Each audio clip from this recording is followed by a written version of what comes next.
Derek, to backtrack a little bit, the atmosphere at Kansas, have you ever played in a game with that kind of atmosphere before?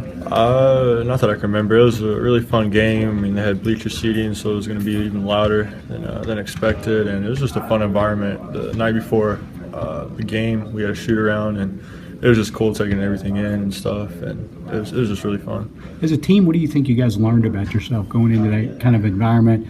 You had chances to win at the end. You take it to overtime. What do you think you got out of that game as a team? I think, it's just kind of like the theme of the year. Anybody can beat anybody, and I think we're improving. A lot of desperateness when we play. I would say, getting tougher, and we're starting to fight, and it's good. It's been good. So we're just improving on that.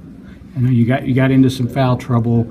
Looking at the video, were there things where Kenny mentioned there might have been some ticky-tack calls, but those are referee calls. When you look at it, were there things you could have done to avoid the fouls, or was it just one of those games?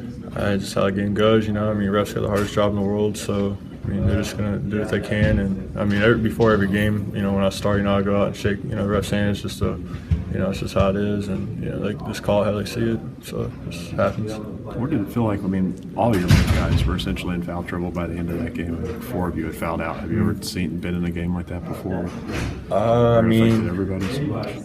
I think, what was it, like earlier in the season maybe? I think we had some games where maybe Alex and I think Marcus had fouled out, or Skull, one of them, but I think this is how the game goes, maybe it's so we need to improve some defense and start lunging more or sliding, but you just got to be prepared and make adjustments as the game goes along.